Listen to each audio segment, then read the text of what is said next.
D'Angelo Russell has been benched, reminding us all that he hasn't met a Lakers coach he didn't hate. UCLA football has climbed out of the grave, potentially leaving a space for the basketball team, and the Rams are getting more from their defensive line than just the rookies. Good morning. I'm James. This is your daily dose of sports and snark for the greatest sports city in the world, Los Angeles. This is the Faithful Angelenos Morning Report. It's November 9th, 2024. Still in no-cal for work. Totally sucks for me, but whatevs. Let's start off the day right and talk a little LA sports. And if you like being in the know about LA, clickety-clack the like button. Clickety-clack the subscribe button. There's a notification bell. Hit that. It'll let you know when we drop new content. Sharing is caring. Let people know we exist, and by all means comment. Now, before we go through the news and notes, we have an expanded look at the scoreboard. Lakers 116, Philadelphia 106. Anthony Davis scored 31 points. The Lakers take advantage of a Sixers team that played without Joel Embiid. And frankly, a lousy Sixers team. They're 1-7. LeBron James added 21 points. Austin Reeves 20. And yes, we'll talk about D'Angelo Russell in a minute. Clippers 107, Sacramento 98. Norman Powell has been terrific for the Clips. He scored 31 points. Clippers improved to 5-4. James Harden added 22 points. 6 Clippers score in double figures. UCLA, the football team, 20, Iowa 17. The Bruins win their third consecutive game. They win for the first time this year at home. They're almost 500 on the season. And yet you kind of have this vibe they escaped with the win. Ethan Garbers threw 2 first-quarter interceptions. The Hawkeyes built a 10-0 lead. Garbers also lost a fumble. He did recover nicely in the second quarter with 2 touchdown passes, but they needed a field goal from Mateen Begani to break a tie in the fourth. Now, in my opinion, the difference in this game, the Bruins defense was absolutely outstanding. Iowa has a top 10 rushing offense in the country, and the Bruins held the Hawkeyes to just 80 rushing yards. Absolutely terrific job. TJ Harden, meanwhile, of UCLA, he rushes for 125 yards. Going back to defense, Carson Schwessinger, he picks off 2 errant Iowa passes. So UCLA football trending up. On the other hand, UCLA basketball just stepped on a rake right in front of everybody at Pauley Pavilion. New Mexico 72, 22nd ranked UCLA 64. The hoopla bubble about the rebuilt Trojans had popped after just 2 games. Ranking them 22nd was a huge miss. And speaking of huge misses, the Bruins barely shot 36% Friday. 21% from three-point range. Now, Tyler Bilodeau, he led them with 23 points and 14 rebounds, but not one other UCLA player scored in double figures. Not one. There's no variety to the offense. The Lobos had 3 players score in double figures, and they just sat back and let UCLA just chuck up one brick after another. UCLA, for all of the work put in to rebuild the roster, is going to fall out of the top 25. And they deserve it. After that, they deserve it. LAFC 1, Vancouver 0. Mateusz Bogusz scores in the 62nd minute. The black and gold survive a very game Vancouver squad in the first round of MLS Cup playoffs. LAFC is going to advance to face Seattle in the next round, which I think is going to be held after Thanksgiving 2028 or something.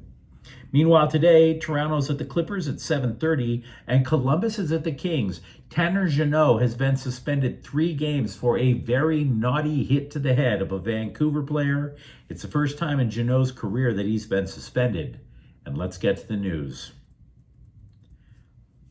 JJ Redick wanted to give the Lakers a sense of stability after this shaky rotation that Darvin Ham was using for the 2 years that he was Lakers coach.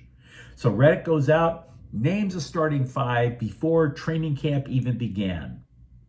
A lovely idea, naive as it was. And it was naive because that starting lineup lasted only 8 games.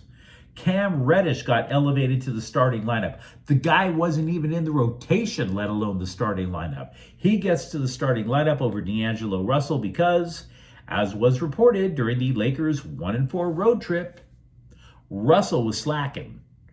In the last 2 games of that roadie, Russell combined for 23 points. And this very quickly is the first real test of JJ Redick as a coach. Because how is Russell going to react? Oh yeah, he scored 18 off the bench Friday night, but how is he going to react long term? Understand, I've never been super positive about the hiring of Redick. But you can absolutely understand why the guy had to bench Russell. And then you look at D'Angelo Russell, and then you realize that his time, if you just take a semi-deep dive into his Lakers career, it's been about way more than snitching on his teammates for cheating on their girlfriends. He hates his coaches. Russell called his rookie coach Byron Scott. Byron Scott, multi-time world champion Byron Scott, a guy who brought the then New Jersey Nets to the NBA Finals as a coach. He called Byron Scott an idiot. Russell was kind of okay with Luke Walton, but Walton repeatedly benched him. Russell crapped on Darvin Ham at Lakers Media Day this year, and then claimed that Redick's, quote, kind words mean a lot to me because I'm not used to hearing those, unquote. I think we know why D'Angelo Russell is not used to kind words. 5 minutes later, the guy's getting his playing time cut for lack of effort. What are we talking about here? Now, you can take this story and approach what's happening in multiple ways, which is fine. You can see this through purple-tinted glasses and say, the new coach, man, I love a fiery coach, and he's being fiery to light a fire under D'Angelo Russell. Or you can be a bit of a cynic like me and say this fire is actually going to let the dumpster just go up in a blaze of glory. There is a clip of Redick that when he flipped out in Memphis after Russell took this ridiculous shot that got blocked. Redick, keep in mind, I've been saying this for months, he is a former hot take bomb thrower on those ESPN talk shows that nobody watches. So Redick is trying to spin his way out of that outburst, right? Quote, basketball is, to me, an emotional game. I'm a competitive person. I'm a passionate person. Sometimes you lose control of that emotion. It's not the first time that it's happened. It's going to happen again. It may happen 2 hours from now, unquote. And then he adds, quote, I want to be clear about something. D'Lo and I talked about this. That was not directed at him. Yes, it came after a shot in the corner that he took. There were 25 plays that preceded that from a number of different players, but it was not directed at D'Lo, unquote. Really? So if it wasn't directed at D'Lo, why did you bench D'Lo? Riddle me that. I got to tell you guys something. I lead this hellscape double life, right? I'm a Lakers fan. Been one since I was a kid. And as a Lakers fan, you feel optimistic, right? Whether it's the Showtime Lakers, the Kobe Shaq Lakers, Kobe's second hurrah, all those titles, you feel optimistic. And yet I lived for quite a few years in Hollywood, which is a brutally cynical town. I'm looking at this and I'm waiting for the next shoe to drop. Wouldn't you? You have a coach that likes to trash talk on TV and a player who ignores his own lousy play and destroys coaches. What could possibly go wrong there? You let me know what you think in the comments thread. But yeah, we've seen this act before from D'Angelo Russell. Meanwhile, also with the Lakers, if you've ever heard about a player on your team getting involved in a domestic violence dispute, one of the more disturbing elements in those stories is how rarely the alleged victim's account is heard. Have you ever noticed that? You never hear from the victim. Very rarely, anyway. You don't have to be totally Me Too, right? You don't have to believe all women, but it would be nice if we heard their side of the story. I bring this up because the NBA is admitting that the reopened domestic violence case against current Lakers center Jackson Hayes, the NBA never talked to the woman. That sounds thorough. The lawyer representing the woman said he returned a phone call to the NBA, but they didn't call him back. Now, to be clear, this alleged incident happened back in 2021. Hayes pled no contest to a misdemeanor, and he was playing in New Orleans at the time.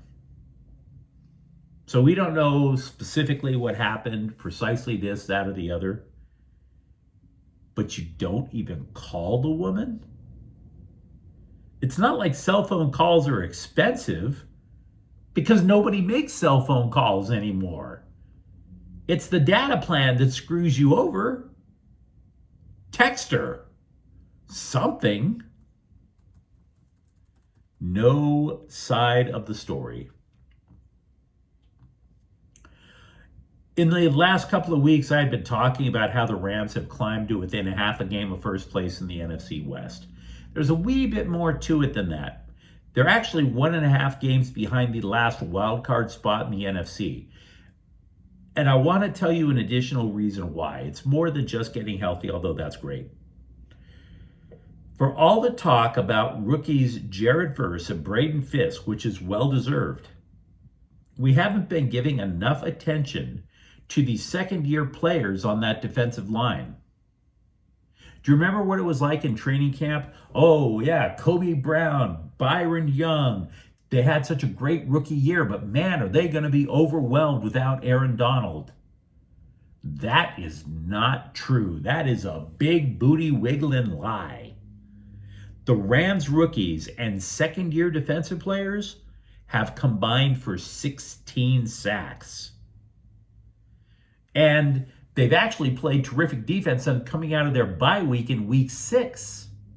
They're playing defense against the run better. Now, again, that's only 2 games, so I don't have enough of a sample size to statistically show you the improvement yet. But the Rams defense is coming together, guys. And I would be remiss if I didn't include one note about the Chargers, because I want to do a little cleanup on aisle 5 with regards to Justin Herbert. He is not passing for a lot of yards. We all know this. But he is still completing passes at a 65% clip. That is not bad at all. I am not about to try to say this like USC basketball is going to leapfrog over UCLA. They haven't lost, unlike UCLA, but I'm still saying the Bruins are probably the better team. After all, with so much changeover in USC basketball since last season, new coach, 11 new players, we on this channel, we've been flailing around a little. We don't have enough intel about the Trojans to be able to accurately tell you whether this is a good team. So you're asking yourself, how the hell did Idaho State hang with the Trojans until the final minute? Well, one thing I can tell you, I mentioned how Josh Cohen led USC with 19 points, but he's also a center and only grabbed 1 defensive rebound.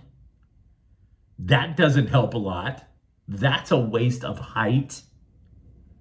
Eric Musselman said he is concerned about the lack of rebounding. Quote, "It's hard to simulate rebounding.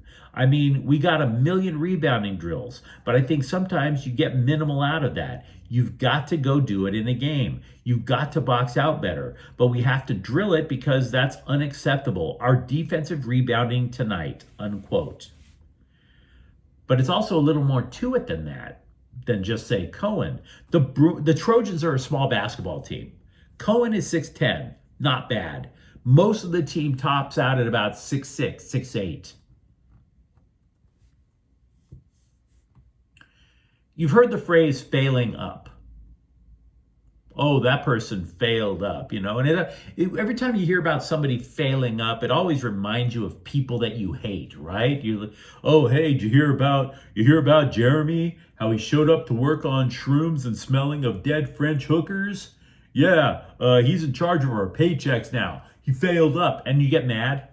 Well, I bring that up because after leading the Sparks to the worst season in franchise history, fired coach Kurt Miller has got a promotion.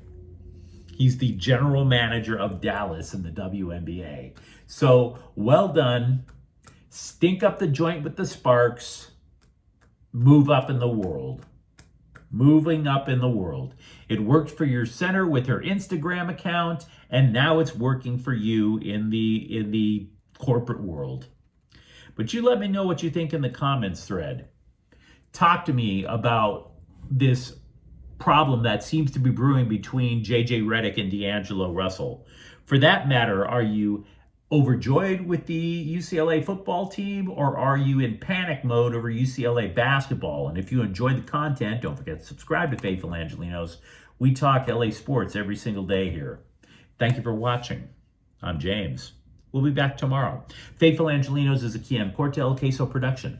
Take care.